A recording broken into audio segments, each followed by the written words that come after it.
Joining me now on the Knicks Film School Podcast. I don't even know if I should call him a returning guest at this point because he's now a member. I'm very proud to say. I hope he's proud to embrace this part of the Knicks Film School family. He refuses to tell us whether he prefers to be called Ben or Benji, so I'm just going to go with Benji. Benji Ritholtz, what's going on, my friend? I'm great. Benji's great. And I am thrilled to be part of Knicks Film School. It's been a long time coming. I've always admired what you guys do, and now to be a part of it is really special to me. So thanks for having me on. Thanks for having me as a member of the family, and I'm looking forward to working together. So two things. One, I love that even though you didn't intend for it to sound like this, when you were just like, Benji's great, it sounded like you're, what's an NBA? Was that? I'm sure, I feel like Michael Beasley must have done a lot of. Michael Beasley had a great game tonight, but there has to be someone obvious that I'm missing who used to refer to himself in the third person. Yeah, there is definitely a player who did that a lot, and I'm also blanking on it. But that is definitely not what I was doing. And I want to make but in my mind, no, that's what you're. Everybody out there, this is how full of himself Benji is.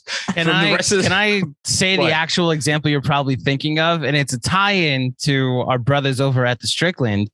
But in the movie Eddie, a character played by Stacey Augmon, by somebody else. I forget the guy's name. But the Stacey Patton character says his everything in the third person. Like, Stacey Patton's ready to play. How dare you bench Stacey Patton? So shout out to Stacey Patton over at the Strickland as well. It's bothering me. I'm gonna look up who plays Stacey Patton in the movie. Yeah, no, I know it's an NBA. I mean, I'm trying to think who was in it. That was Rick Fox. It was Mark Jackson in that. That's John Sally. Sally. Yeah, he plays the old guy that replaces Stacey Patton. And then there you go. Shaq used to refer to himself by all his nicknames, but I don't know if that's what I think that might be who I'm thinking of, because that's the easy one. And there also had to be a major league character. I know a different sport, but that did that as well.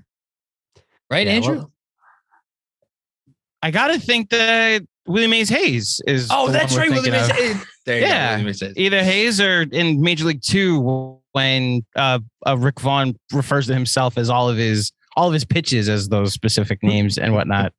What was that one? The masturbator? Yeah. Again, we're off to a rousing start for your first official. That line will always. First of all, Major League 2 is an underrated movie. Major League 1's obviously, it goes without saying that's a classic, but Major League 2 is good. Okay, we are off to a rousing start. I'm sure you're already having regrets, Benji. So Benji's having regrets. You'll fit in well here, sir. So the purpose of this episode is twofold. One, felt like we should, now that you're officially doing film threads for Knicks Film School, who would have thunk it, that we should kind of have you on as something of an official kickoff. But also, Andrew just got a look on his face. It's Malik Sealy, the posthumous now Malik Sealy, who passed away. So he's the one that plays Stacey Patton. So RIP, and also shout out to the Stacey Patton over at the Strickland. We have closed this loop. Go ahead and talk about the Knicks. I just saw your face and I completely okay. It was an epiphany. Is what happens. Yeah. Here we go. Exceptional podcasting. Speaking of epiphanies, I feel like it was also an appropriate time to have you on because it feels like over the last few games, perhaps the Knicks have had a bit of an epiphany themselves. You like that? I know you like that, Ben. We're going to talk about that. But first, and this is what I was doing beforehand, I'm going to name, because we've been getting a lot of COVID fill-ins recently, COVID 10 days and whatnot. Mm-hmm. I'm going to name 4 names. Your job is to tell me who is the fake person that does not exist. Oh, God. It was like who you play for. Okay, so 3 of these people have actually been signed in the last 24 hours, I think, to play NBA basketball. One of them is a fake person. All right, you ready? Let's do it. Kiefer Sykes, Xavier Simpson, Sam Tipton, and Ferren Hunt. Who is the fake person that is not playing NBA basketball? Sam Tipton. Very good. Thank you. Excellent job. That's wow. That was quick too. Do you know who Sam Tipton is? No. He's a My Cousin Vinny character. Okay. He's one of the witnesses. Don't ask me why. So that's what you're doing right before this pod. That's what I was doing right before the pod. Okay. Now we're going to get to the Knicks. Let's do it. Is it just me or has it been more fun to watch the Knicks over the last 4 days? Four games, I should say. Yeah, it has been more fun. Putting aside all of it, the schematic, like just like from a pure, like yes. I'm either enjoying or not enjoying watching this. It feels more enjoyable to me. Yeah, I think so. And I think that two large parts of that are not to be negative about it, but who they've played. No, it's a big part of it. Two terrible. Atlanta's defense. I saw your tweet today. I put out a thread about how great the Knicks offense looked with Kemba at the helm, and I'm sure we'll talk about that. But any dribble penetration at all against Atlanta's defense was an automatic open three. Wide open three. Like that is the worst defensive team I've ever watched in an NBA game. It was that bad. So that definitely has something to do with it. And Detroit is nothing to write home about, obviously. And also, it's the Kemba story. Just the story has been so fun and weird, and he's so easy to root for that I think that contributes too. But yeah, Kemba running things, both because he's played well and because he's Kemba, has been a lot more fun than whatever the hell we were watching for the previous month or two or whatever it was. At some point when I'm old and gray and have nothing better to do with my time on the 12th of never, I'm going to go back and rewatch the 10 games that Kemba was on the bench for and try to make heads or tails of what exactly we were seeing. Because like thinking back, like there's no through line through any of it other than it was just not very good basketball, right? Like, did we learn anything during those 10 games? I know we're going to talk about mostly the last 4, but like, I'm just thinking of it now that you brought it up. Yeah, I think we learned that Alec Burks is not a starting point guard in the NBA. We did learn that. His play like slowly declined to the point now where he's making like 2 decisions a game that are so like I can't even understand what he's trying to do. Like some passes that he's making, I think it totally threw him off and his game off, trying to play that role that is very much outside of his kind of natural state as a basketball player. And so we definitely learned that. And I think because of that, we saw Julius try to take even more of the offense, which I think was partially by design. And I think we learned that if he's not going to make, an outsized percentage of difficult shots, then it's not very good basketball. It's not very good offense. And so I think we saw that. And other than that, no, there's really not much to glean from COVID-wrecked 10 games of losing basketball. No. Yeah. Well, COVID impacted 10 games of losing basketball, right? Because like in theory, if you were like, oh, the Knicks were still going to have Julius Randle, Evan Fournier, Kemba Walker technically available to them, right? Derrick Rose for most of those games, Burks for I think all of them, right? They're centers for the most part. It's like you're like, oh, okay, so they lost some bench guys, right? But that's not. Meanwhile, anyone who's obviously watched the team over the first 20 games knows that, like, yeah, that's kind of a problem. The guys they lost, and the crazy thing about that is that those guys were on the verge of kind of taking over the rotation. And it almost reset the season back. It's such a strange thing because it reset the season back to the starting lineup that had been ditched. And now all of a sudden it's back and we're watching the veterans again. They got a second chance at life here. And they've actually reestablished themselves as potentially a viable unit. We'll see what they do against a little bit better competition, but they were on the way out. I mean, we're talking about, Kemba was banished. I think both Grimes and Deuce made unbelievable cases for themselves the first times they were out there. They had like 2 of the best games any Knick has had all season. But it was the way they did it too. They were doing it in a way that can you think of 2 more diametrically opposed players in just how I'm not even saying like Grimes is better than Fournier, but you watch Fournier go about his business on the floor. And I don't want to call it like lackadaisical that is the wrong word. It's not lackadaisical, but there is a lack of, I don't even want to call it intensity, oomph, like whatever. It's what you see when you watch Grimes, right? And and the lack of hesitation that Grimes has when he has the ball in his hands. I mean, Christ, I want to set a timer for when he gets the ball and when he fires away. Meanwhile, Fournier is kind of like, that's where I'll say he's lollygagging. Yeah, there's the word I come back to most with Fournier is physicality. I just think I don't think he has any interest in physical confrontation on a basketball court. I don't think it's like, I think he's a competitor. I think he's not scared of moments. Like he's the kind of player who's happy to shoot in a very tight game. We saw it as when he's on the Magic. We saw it internationally with France. Like he's the season opener in Boston. There was no one else in the fucking building with it wearing a Knicks uniform. He's got like cojones, as they say, like to shoot. Like it's not that. It's just there's a lack of physicality with him, really on both ends, but obviously manifests more defensively. That Grimes will mix it up. Grimes will get on. He got an amazing play last night where ball came loose and he was just first on the floor. Nab started to run out and Fournier actually ended up making a layup. Like he's grimy, right? I mean, he is, and it's refreshing. And that's the thing with Grimes and Deuce is they came in, and it's not just that they were really impressive, which was kind of shocking on their first games, but the way they did it, like I think you were getting at this, the way they did it was like, oh, that's what this team is missing. Like there's just a physicality and an intensity about those two guys that none of the veterans on the team are really showing, except for Taj. And like, occasionally,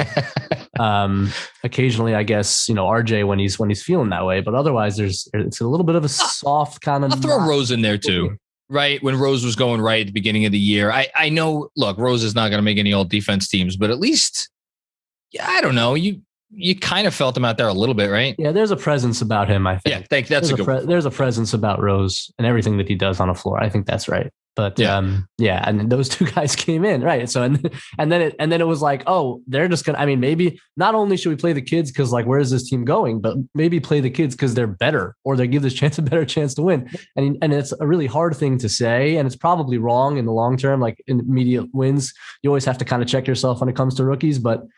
Watching it certainly didn't seem like it was a fluke. Like these guys just have a certain way about them that this team needs. And then they go down with the protocols and like, yeah, you're right. Like all of our veterans and high paid guys were around, but it was like, but those aren't the guys we really want to see anymore. And meanwhile, now they've rebounded and they're actually playing good basketball. So it's been a wild ride. It really has been like 3 seasons in one already. Just one quick thing on Burks before we move on. And I thought of it as you were talking about it. It's such a great point, which is that like I've done this, as I'm sure every fan of an NBA team has, where you see a guy who's like able to do. He looks like he's able to do all the things, right, that you need him to do like this job, and then Burks gets it to put in a position where it's like, okay, now it's time to do all the things that you need to do to be a starting point guard in the NBA, and you're like, oh wait, that's why. It's like tertiary ball handler on a good team, or like maybe if you squint, it's like secondary. No, not a starting point guard. There's a reason why guys have roles. Yep, no doubt. Back to Kemba, and you just made me think of this too. Like I think we've assumed, or I've assumed at least, I don't know what you've assumed. I'm curious to hear what you've assumed, that the reason that Kemba came out and is doing this now is because he basically was like, well, fuck it. I got told to go home and this is my last chance. You better believe I'm going to make it count. I wonder if there is a part of it though, that like the kids came in and like really brought like, oh wow, these kids are not going to take my job, but like, something of that ilk. And now Kemba's like, well, clearly I need to be more aggressive because that's what Deuce McBride was doing, right? He didn't seem to play hesitantly. I don't know if that's maybe much of a stretch. Do you just, I don't know what it is. I guess maybe the more interesting question is, do you think he will continue this? Or either of those, whatever is more interesting to you. Well, I will say his defensive intensity and his rebounding is not just unlike what I've seen, earlier in the season, but it's unlike any Kemba Walker that I've watched maybe since like early Charlotte days in terms of just like effort, intensity. He's playing a ton of minutes, which is frightening.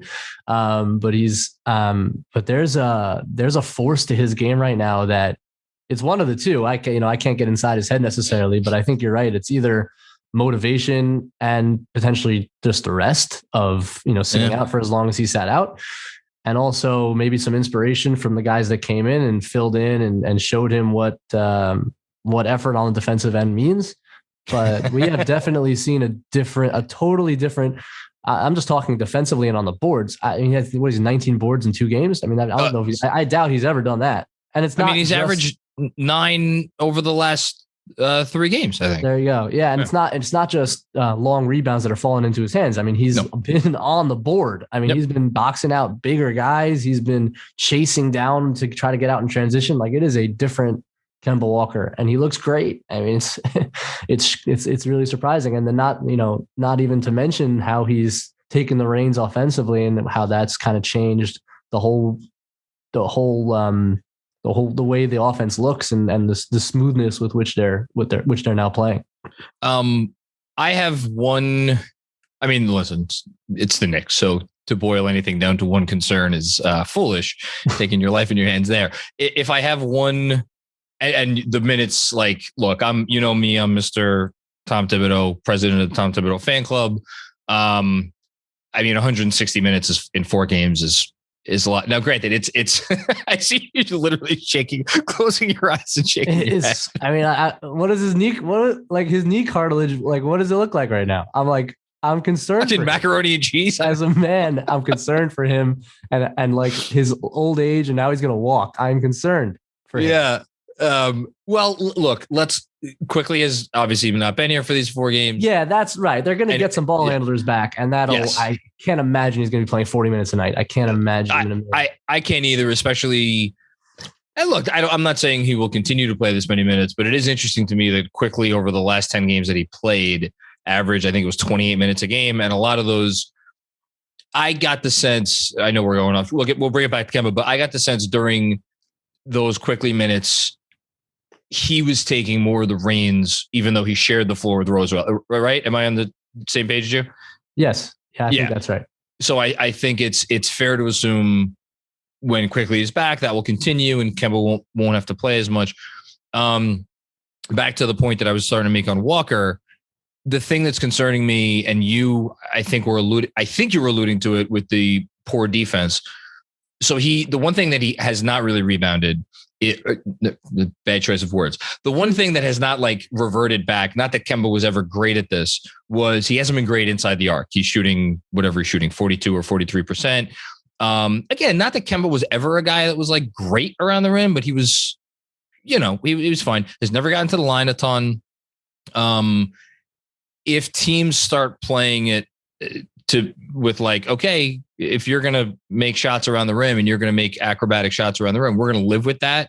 And if teams don't guard off 3-point shooters as much, I have to think at some point that will start, right? But other than that, I'm not sure I have a huge concern in terms of like him being able to do what he's able to do. I'm putting the minutes aside. Yeah, he was making shots before he was benched, and not the last several games. I shouldn't say that, but like overall, you look at his season numbers. He's been shooting the ball well, and he continues to do so outside. And yeah, the question that you have with any small aging guard, and we've seen it, his free throw rate has kind of plummeted the last 3 years. His percentage of shots at the rim has gone down, although he had a good year at the rim accuracy wise last year in Boston. He didn't get there a ton. Yeah. And that's and I think smarter, better, more disciplined defensive teams than we've seen the last 3 games. Although not the Washington's got a bad defense, but just like, once they've seen what Kemba's done here, I think you'll see a lot more switching because he's a drop. He's one of these guys that if you're going to drop, he's going to destroy you. Cause if you try to drop every pick and roll, he's just going to pull up. And then if you try to bring if he's being aggressive and correct. Yeah. Which he now is right. And you bring the plotting big up and now we saw Capella try to come up to the level, and that opens up he can blow by him anyway. And now you got 3-on-2s coming down, whether it's through the baseline or he gets to the middle of the floor. And then you also have, those quick either Mitch with a good Mitch roll, you have either him on the roll. And if the defense crashes onto Mitch, now you have those cross court passes, which he's making really well. So that whole pick and roll game has been great the last 3 games. And that's why the offenses look so much better. I think when you get to like Miami or Milwaukee with Giannis. Like those. So I was going to say it's team dependent as far as who could, because Capella, I mean, Capella was in the defensive player of the year conversation, maybe not legitimately, but like whatever he was talked about.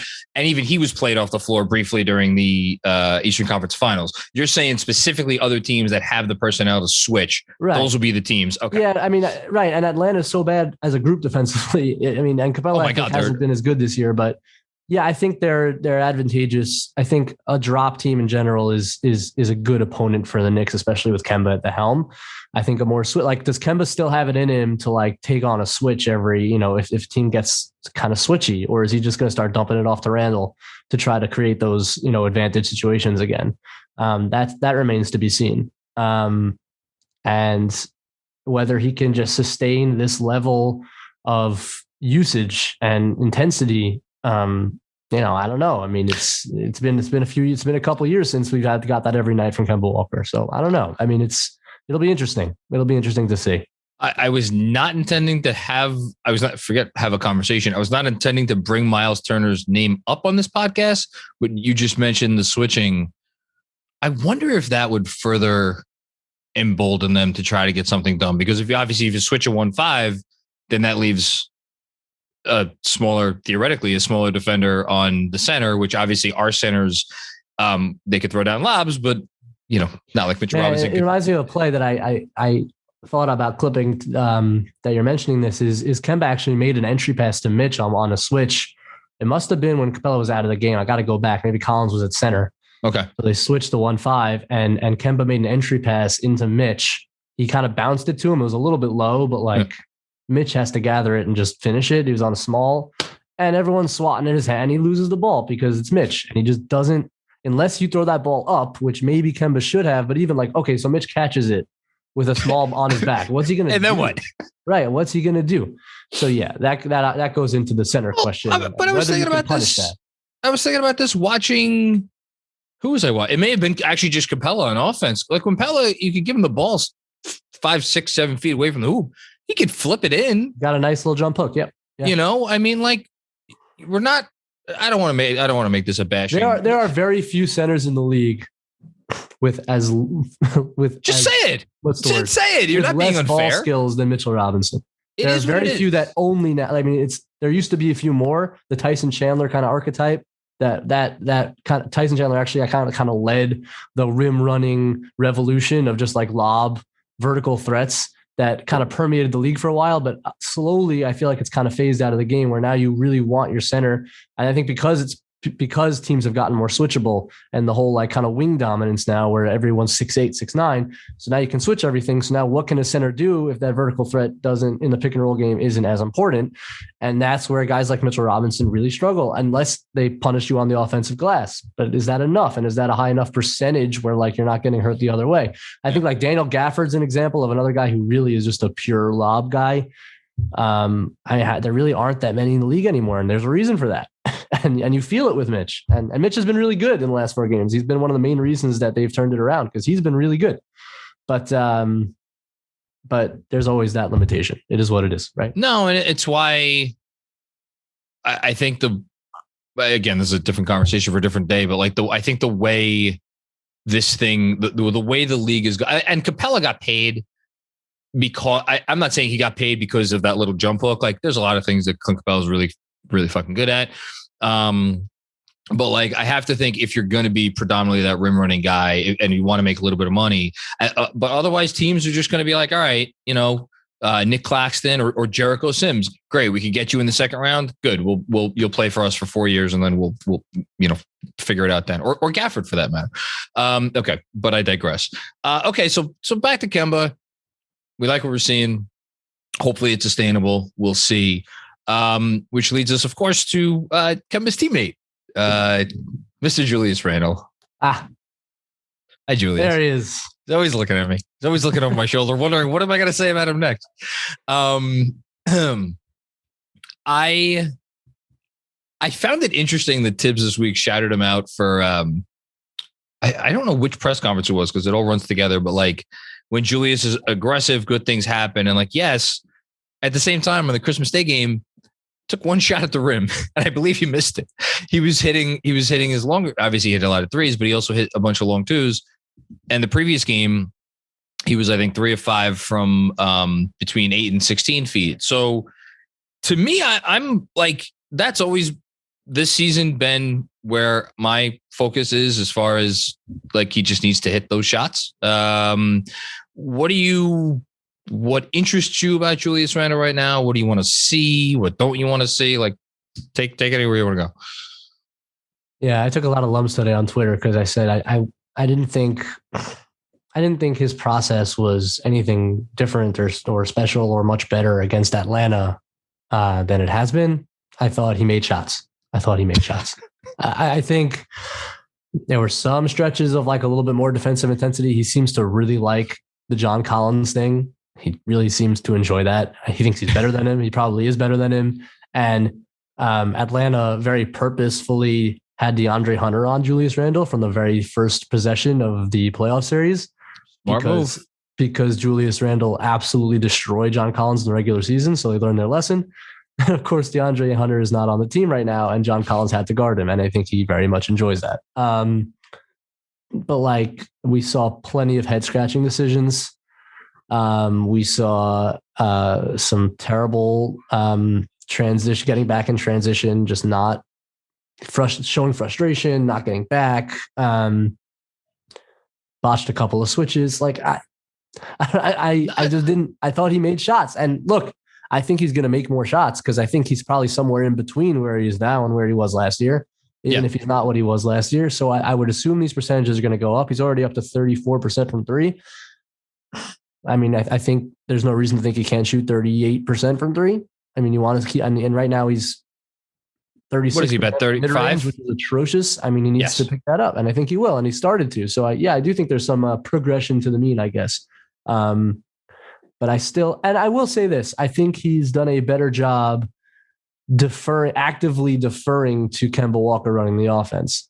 Actively deferring, which is different.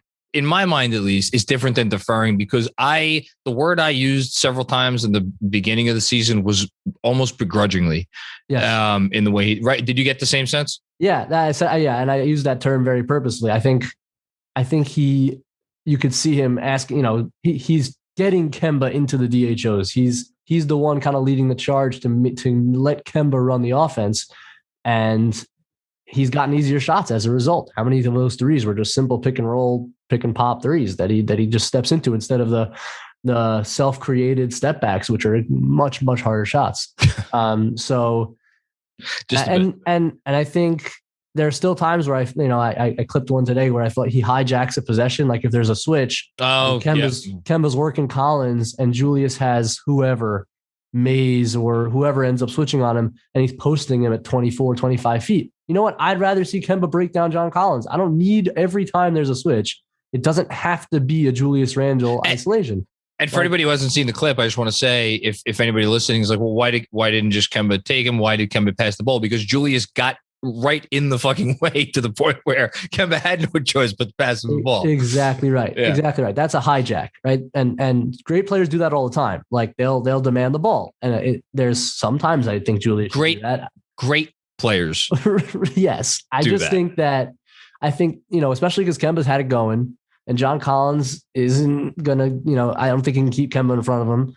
And I just think it's an easier way to, right? It's just easier for Kemba Walker to break down John Collins than it is for Randle to back down a guy with half spins and spins with a risk of turnovers much higher. Like sometimes just clear out and you got the switch. You did your job. You said it's a good screen. Yep. You got the switch. Okay, great. Now clear out and let your teammate make a play and spread and you'll get an open shot.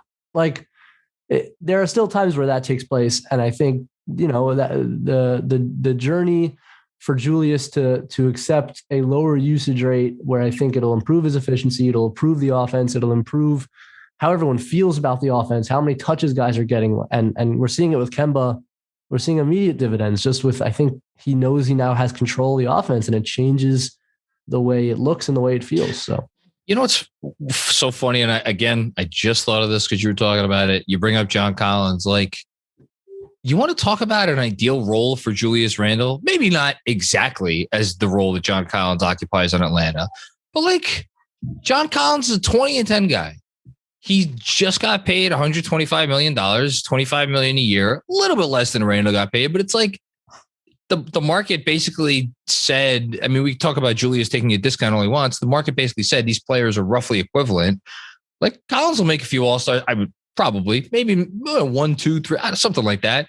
Like, why can't Julius just embrace being? I mean, I guess he just liked being in the MVP conversation. And I'll say I think Julius has much more creativity in his game than Collins have, and vision. But then, so be a better version of that. Yeah. But you can your spots better. It doesn't. You don't need to dominate the ball. And Collins is very much a reliant player, and he gets to rely on one of the best point guards in the game, obviously, and makes it very easy. And I would say he's a significantly better finisher than Julius. He's extremely explosive at the rim. Yes, that's very in a way that Julius isn't, which is another reason why playing him at the 5, it makes a little bit more sense than it does for Julius, because he can be a roll man, and Julius is a good roll man, but in terms of like a vertical spacer and a threat on the lob like Collins is, Julius is not that.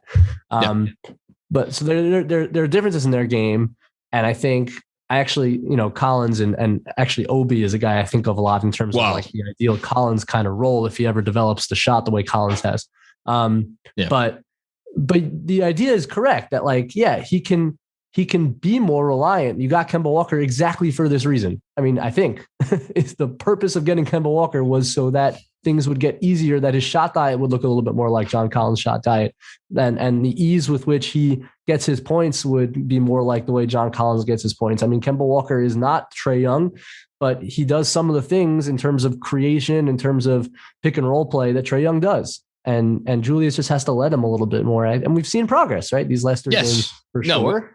We have. You want to see a little bit more and a little bit more deferring, but we're hopefully getting there. I don't know. I mean, maybe I expect too much, because we've seen better players. And this is going to sound like a knock on Julius. We've seen better players than Julius Randle go to situations more like the guy that I'm thinking of is like Andre Iguodala when he went to Golden State. Now he was obviously later in his career, but like Andre Iguodala was an all-star as an alpha number 1 option on a albeit not very good team. Although they were a 4 seed in the East once upon a time under that Doug Collins team, right? Like there's nobody better than Andre Iguodala on that. Was that the team that beat the Rose when Rose got hurt? That was. Then you know what? They weren't a 4 seed. I'm thinking maybe was he still on that team? Yeah, no, he was definitely there. So it was him, Drew Holiday, Evan Turner. Yeah, Thaddeus Young. Yeah, that was a good team. That was a fun team. It was a fun little team between him and Drew Holiday in terms of who the best player was. But they're solid. I thought they were a 4 seed because they went to the second round. That's where my mistake was. Anyway, but like Iguodala changed his game because he went to a team now. Again, as you just said, Kemba Walker's not Trae Young. He's definitely not Steph Curry. And there's no Clay. Like there's differences, but just to ask him to adjust a little bit, I don't think that's too much to ask. I don't, but and I've heard you on some of your post games where you said, Tibbs seemed to have decided in the Kemba move that Julius needed to just be Julius of last year. I think that was part of the decision, because he looks so out of sorts. But first of all, Julius hasn't been Julius of last year. So if you're asking Julius to carry an offense, and he's one of the least efficient, high usage players in the league, if not the least. I was about to say there's an argument that he's at the bottom, depending on. I told someone that there's an argument he's been one of the worst players in the league this year. Like if you consider usage and the way there's an argument that the more usage at less efficiency means you're actually damaging your team more than, let's say, a bad low usage player. I mean, he's been bad. He's been bad. It's very fair to say Julius Randle has been bad this year. Yes. And at some point, if you're high usage and bad, at some point you have to say either I need to get a whole lot better or I need to lower my usage, especially when lowering my usage might make me better. And I think that's kind of the simple argument that needs to be made. Maybe it has been made, and it seems like maybe it's gotten through a little bit. Well, that's one. It's funny, of all the things we're talking about, like, can this sustain? Can that sustain? Famous last words. I have faith that Kemba can keep up if not this, a close approximation of this.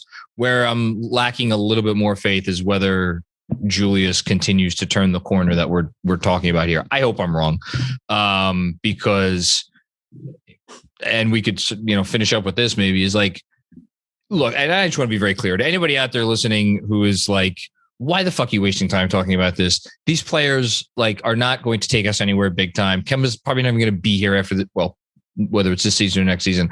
This is all stopgap stuff, but this is what the team is right now. It is about making the product look as good as what are we going to do? Sit on here and rant and rave about how Deuce McBride should be playing 35 minutes tonight? What am I going to do on Knicks film threads if I can't talk about Kemba? Exactly. He's the one playing. That's what the film is. I can't make up film. That's what it is. There you go. So I just want to say that, but back to the point that I was going to make, look, this team's not going to win a championship this year, but I really do feel, given their depth, and I think the depth is a real strength. Tibbs talks about it all the time. I don't think he's just blowing smoke out someone's ass. I think he really believes this is a good, deep team. With that, and with what Kemba's kind of been showing, and with Fournier still, he, like we talked about before, he could still do stuff. If Julius can really embrace that, and Kemba can keep it up, I know it's a lot of ifs. I don't know. I think this team could be a team that is, at the very least, if they get in, I was about to say when, if they get into the playoffs, could give us a little bit of fun for a round, maybe more, but that's a lot of ifs. Yeah. And the funny thing about it, and it sounds like a negative, but I think it's really a positive, is if it doesn't work, at least in terms of Kemba, not really in terms of Julius, because he's a long-term commitment that needs to figure it out. Then we'll get more young guys, and the young guys are good. So there's not a ton of downside in this season other than Julius, and to I think a much lesser extent Fournier, because again, there's a little bit of long-term money there, but Julius needs to be better for every reason in terms of where this franchise is going, where they want to go. Even if they wanted to move him right now, I'm not even sure what his value is. And I don't think they're going to move him. But I think they're not. Yeah, they're not going to move him. He means too much now. I mean, he's been the centerpiece. He's very close with the entire organization. It would be, and he just needs to figure it out. And that's the number one storyline. 1A is probably RJ Barrett, and whether he can get his stuff back together and continue to improve in terms of outlook, in terms of franchise outlook. I think those are still, wash all the noise away, especially the Kemba noise, because again, he's a low investment player. We love him. He's great. I root for him. He's been a ton of fun, but looking big picture at the team, he's a low investment player. But we're talking Julius getting back to Julius in whatever form that is, number one. RJ's development 1A, and then how the kids look is more important long-term than any of this. But that said, we're talking about, the team is what it is right now, and we want them to win, and it's fun to watch when they win and when they're playing well together. And I think in terms of Julius's development and what he looks like 2, 3, 4 years down the line, how he adjusts to Kemba Walker is important, because he's not going to, if this team ever does go anywhere, it's not going to be with Julius Randle as the star, as the number one star. I was about to say, I'll not push back, but I don't think it's as much of a given. And look, I've made all the points you just made. I've made them. I don't think it's as much of a given that Randle is here. If you gave me what odds would I put on Julius Randle surviving next season's trade deadline? And I'm not saying he would be traded at that trade deadline. I'm just saying he gets past this trade deadline, he gets past the summer, and he makes it past next season's trade deadline. I mean, I'd need a little bit better than 50-50, even money odds. But, if you gave me a little bit of action on that, I'd be like, okay, I'll think about it. I'm very intrigued by this. Do you know something, or you're just speculating? No. I the only thing that I think I've said this or written it or something is my understanding is that they would not trade him unless they were getting another quote unquote star in return. So, but they need teams to want him. Even if that's the case, they need teams to want him. Exactly. He needs, look, like you said, he needs to play better. He needs to not be in the conversation of one of the least helpful players in the league, because that's not a good thing. So look, we'll see what happens. I think it is more fun right now. And, they got a 4-game road trip now that starts, tonight as people are listening to this. Hopefully they could do some damage. They're playing against the Walking Wounded, and pretty much even OKC lost a couple guys I saw today. So that, they have an opportunity. We'll see if they can take advantage. Is there anything that we did not touch on that you want to mention or just shout out before we go? Berman is very cold in Minnesota. It's a big storyline right now. It's one might say it is the unheralded storyline of this Knicks season. It was Can Berman stay warm? Hot off the press. Yeah, Berman. Hope he's doing all right in Minnesota. Frostbite's no joke, man. Yeah, you lose one finger, it completely fucks up. Kill you. Relatedly, Deuce McBride is still in protocols somehow. And other than that, no, I don't have any. I mean, I'm excited to be around. I'm excited to be doing Knicks film threads. Andrew's killing it with the YouTube videos. It's really kind of a fun format for people to be able to watch it and break it down and see what I'm trying to say. And I love how it kind of looks. And so thanks, Andrew. And other than that, no, I just keep following Knicks Film School. You'll see my threads over there pretty much every post game. I hope the following day. I'll be writing stuff for the Strickland at some point again when things calm down a bit, and keep tweeting things out from my account. And other than that, just really happy to be on with you guys and have more opportunities to do so. So thank you for that. Well, A, thank you. B, the Twitter handle, folks, since Andrew's given me lessons in self-promotion, so I guess now it's my turn. It's at Ben, Ben, Ritholtz, Ritholtz, NBA. If you're not following Ben, I don't know what you're doing. Follow him. Yes, we do retweet out all of his threads. And yes, shout out to Andrew, because I was like, wow, this looks really good. And Andrew was like, yeah, I know, I did it. Where'd you find the song, Andrew? I like the song. It is an instrumental I got that was royalty free. It used to be, before we had a YouTube element to the podcast, it used to be the background I used when I'd post promos that were just audio, and they'd pop up on the Knicks Film School account from time to time. And then we added a video element, so I figured just clipping that. I love it. I'm like picturing people like watching it, just like kind of like jamming out while watching film. What could be better than that? Well, I have a couple of other songs, because we do have a music guy. Shout out to Doug Burns Bass, that has offered to give us some free samples. So sick. We'll collaborate. That's not free, but like we'll collaborate with him and play some of his music. But yeah, so that song will be there. And the reason we wanted to collaborate with you is obviously because I've been a fan for a while, and I'm glad that we could feature a lot of your work on the channel going forward. And if I could just say one more thing, I have to blow a little bit of smoke up your ass now, because it's one thing to break down clips, and there's a lot of people who do it really, really, really well. Much better than I can. It's not my strength. It's another thing to do it in a way where you are not only telling a story, but succinctly telling the story of the game through interrelated clips. And your film threads have managed to do that. And I admire it, because I try to do that when I do like the post-game write-ups in some way, shape, or form. To do it via film clips is just really fucking hard, and you nail it. So again, for anybody out there listening who's not following Ben, do so. He will make you much smarter at basketball. Thanks, man. I appreciate that. Thank you very much.